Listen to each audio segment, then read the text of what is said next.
Well, well, well. Here we are, nearly a year later, and we're talking about the Danger Noodle Boy. That's right, you know of him. The one and only member of Grimshade. The angry bean, the angry Danger Noodle called Viper. Yes, that is today's video. So, as y'all know, FTO was a series throughout the Origins community that has been going for a long time. I think the last season we did was season 4. And I've been in, I want to say all of the seasons, but I'm not too sure actually, to be honest. I think I might have been in 3, but I might have been in all 4. My brain can't remember if I was or not. But the last season that we did was a big change for me as a, not only like a content creator, but also as a voice actor, which was playing a character that was just so downright mean and just rude in every single way. And to be honest, it's probably one of the most funnest characters I have ever played for Origins and in general. I like playing a bad guy, all right? Even though he wasn't really a bad guy, I liked playing a bad guy. Now, for those of you who have never even heard of Viper, if you're new to the channel in a sense, or just here to kind of see what's going on with this Viper dude and what happened to him, then this will be something new for you. For people who watch the series and, you know, watched it to my end, which kind of just got abruptly ended, and we'll get to that at a point, then you know exactly who Viper is. So if you don't know who Viper is, I would highly suggest either watching the series or just getting some knowledge in some way or form. I'm sure there's somebody who would be down to tell you the whole story. But the main reason being why we're here today is to finally explain what happened to Viper. As you guys know, at the end of the season for Origins, for Fairy Tail Origins, at least from my point of view, it just kind of abruptly ended. Now, that was mainly due to a lot of behind-the-scenes issues. And personally, I would have never made this video if Cheese, who is probably one of the most loyal, dedicated fans of my YouTube, they were dying to know what happened to Viper. And after much thought, I was like, you know what? I did have an ending. I had all this stuff in mind. It's just a lot of unfortunate things happened in the way of making my ending. So you guys can thank Cheese. You've probably seen them in the premiere chats or just in the comments and stuff like that. So go over there and give Cheese a big hug. I know I'll give Cheese a big hug whenever I meet them. Because one day, your boy's going to go to a convention and meet you. But right now, the world's a little messed up, so we're going to have to wait on that. But yeah, so you can thank Cheese for basically the spawn of this video in a sense. Because they have been working on an essay about Viper for so long, and they really wanted to know what the ending was. So, let's start off with the beginning of Viper. You know, he's kind of this angry, kind of a prick, kind of dude who's in this shady guild, working with shady people. And he's kind of just full of himself, bit cocky, kind of a jerk, doesn't really get along with others, hates dragon slayers, and so on and so forth. As we progress through the story, we learn more about his past, which is what happened to him, how he became a dragon slayer, and so on and so forth.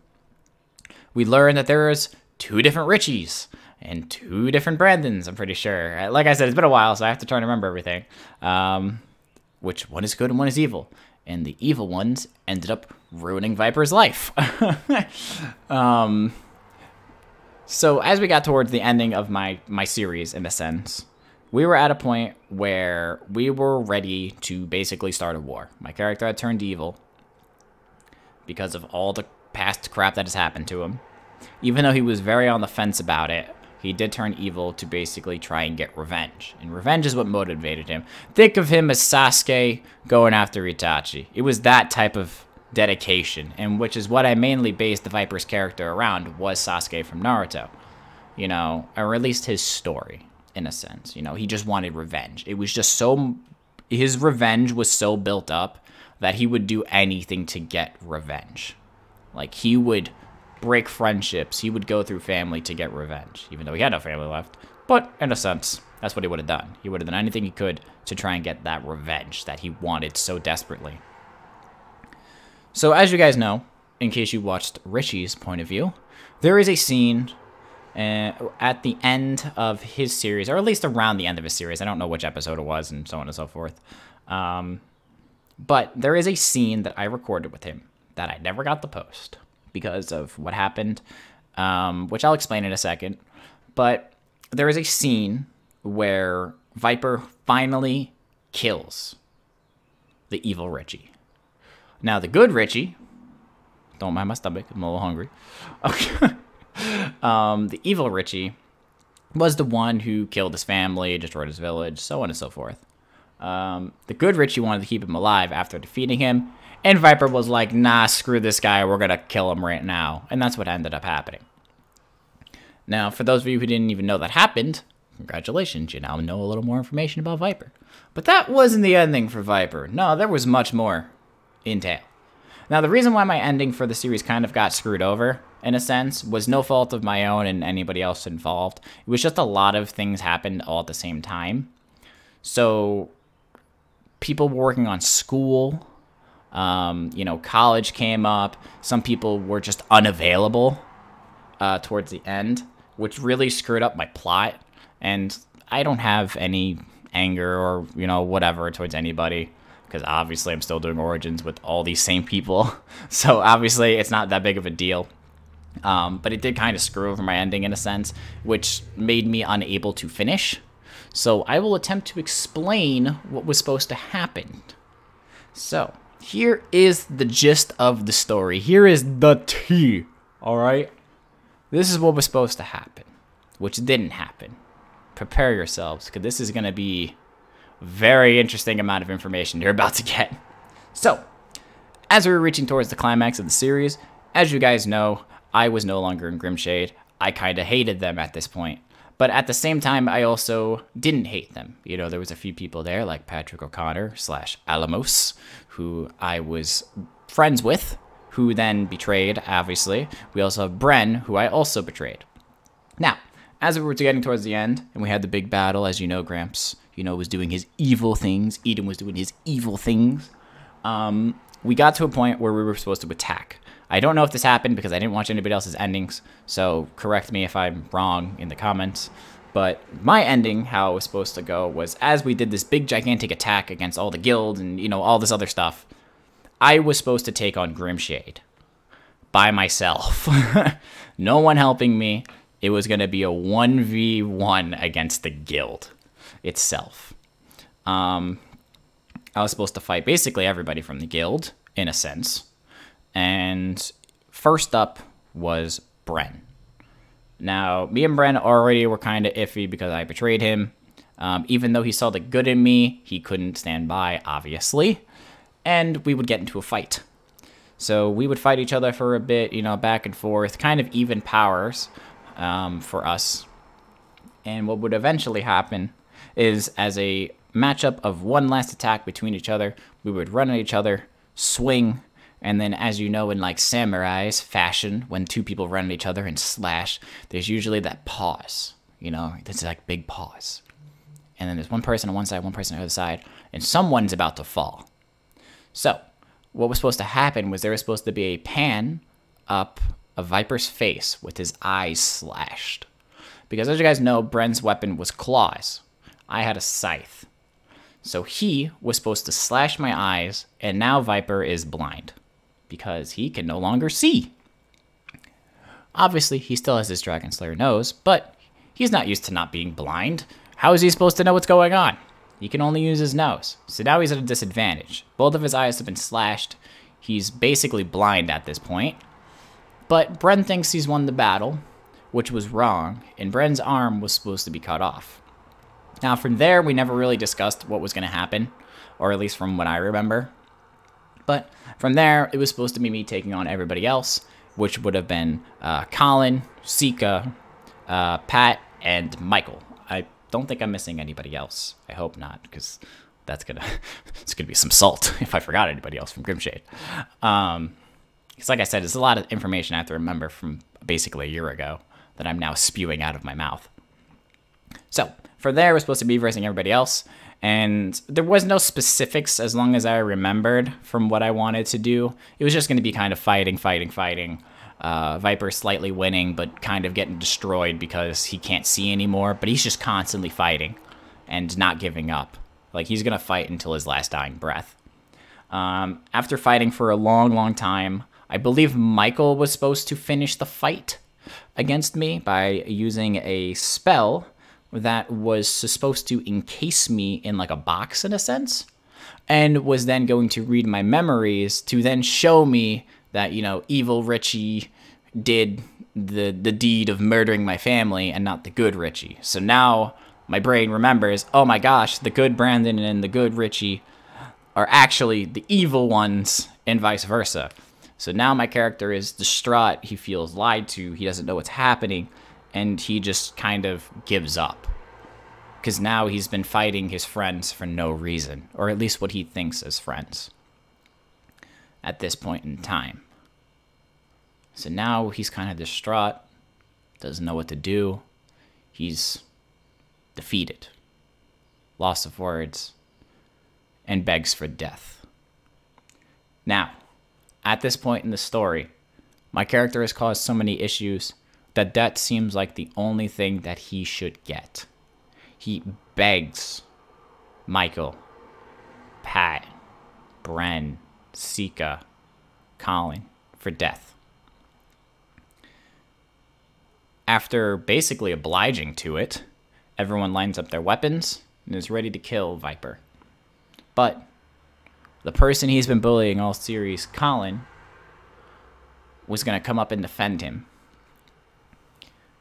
And now, I don't know if he would have had a speech of some sorts, but basically just speaking to them about why we should keep Viper alive and give him a second chance. From there, Viper has, at a loss of words, this person that he has hated since he joined, who he was going to murder on first, and like our first meeting, is now defending him and saving his life. From there, after all the shenanigans that had happened, obviously Viper has already gotten his revenge at this point because, you know, plot holes. Because Viper wasn't blind when he killed him. But, you know, plot holes. It was supposed to be afterwards, if you think about it. It was supposed to be after. But now he knows the truth. He knows what he did was wrong. Gramps is defeated. All the other villains are somewhat either defeated or have dissipated from the realm. They're no longer around. And now Viper sits in jail, alone. Just waiting. And waiting. And waiting. Alone in his cell, bandage around his eyes, no longer being able to see, can only smell and hear. As his jail door opens, Michael, the leader of Grimshade, is there. Viper then asks why he was saved. Why wasn't he killed? Even against Colin, they could have easily taken him down with all the people there, whether he had gone Dragon Force or not. Why let him live? Michael explains that giving him a second chance would be a good idea, and basically letting Viper learn from his ways. From there, Michael would proceed to give him his eyesight back. Not permanent eyesight, as in restoring his eyeballs. He uses his magic on Viper that allows a shadow that only Viper can see to come out of his back. And basically, it's kind of like what's-his-face from Boku no Hero. I don't remember. Oh no, what's his name? I don't remember. But it's something like that, where the shadow would come out of his back and he could use it to attack and whatnot. That person from My Hero Academia. But instead of it being able to attack, it's just his eyes. So due to the shadow that now is out of his back and is basically looking over his head, Viper can see. Viper basically breaks down in the cell with confusion, but also excitement. From there, he's released. Michael asks the council if he can be released, which they oblige to as long as he is under watch. And Viper is now a free man. Obviously, with still bandages over his eyes, his regular eyes no longer being able to see the sunlight. But with his new shadow pal basically in his back, he's now able to see. He can now see the world around him as if he had normal eyes. But there's one more thing that happens to Viper. We can't just leave him here. Now that his problems have been fixed, he needs to kind of just go alone. Figure out his life. What he needs to do. He does join back in Grimshade. He's now a member once again.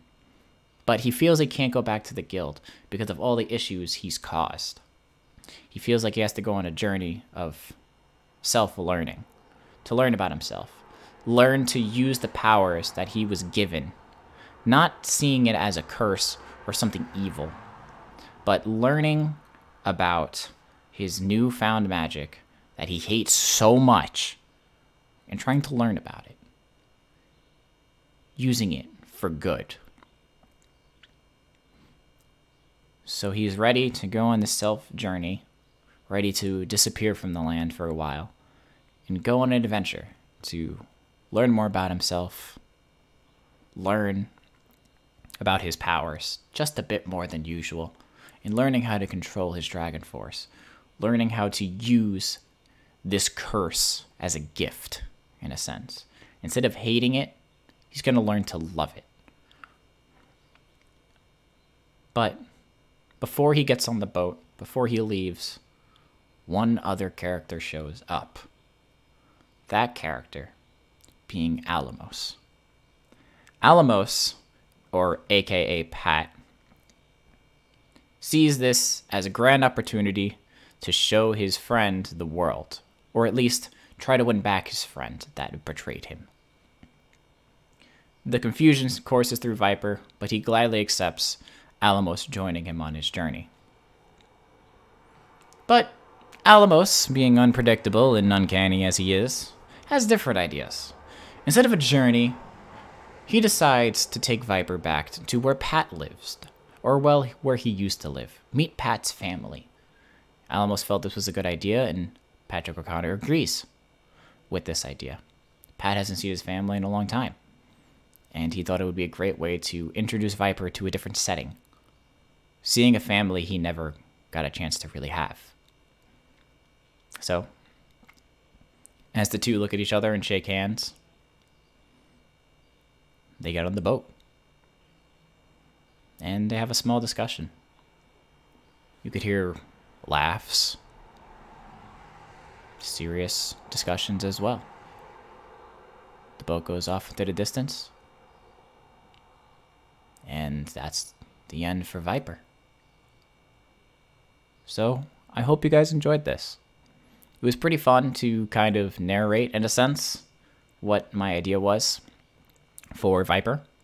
Obviously, we never got to see it, but who knows if it'll be the last time you see him. I can't control the Origins world. Obviously, that's not my ability, but Viper might come back. He might not. Who knows? No one can ever really, you know, be like, yeah, he's coming back. I don't know. I don't know if he will. But I felt like making this video would be such a good idea because so many people loved Viper. They just loved his character. The amount of hatred he had in his soul for two people was enough to fill two clans in a battle.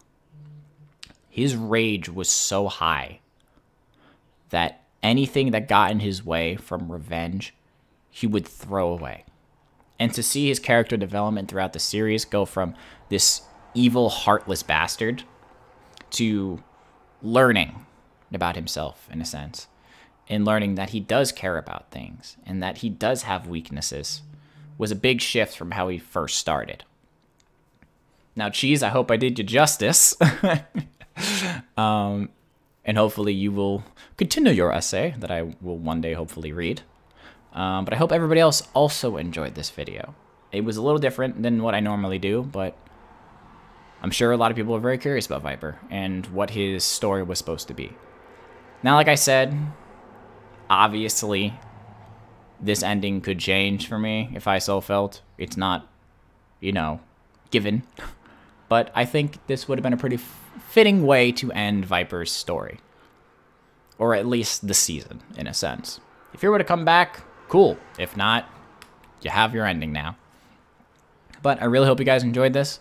It was a little different for me to do something like this. So I hope you all enjoyed it. Because my narrator brain and my writing brain is always running 24/7. So if you liked this video, make sure to enjoy. Hopefully you enjoyed Viper's story, whether you saw it from a episode by episode way, or if you just came here to learn about him. But yeah, I don't know what else to say. Thank you. But yeah, so that's the end of Viper for now. Whether he comes back or not, like I said, we'll see what the future brings. But I really wanted to give you guys some knowledge on what would have happened. So I hope you guys enjoyed. If you did, hit the like button down below. Leave me some comments about what you think. And if you have any questions, I'll be more than glad to answer them. But yes, thank you guys so much for watching.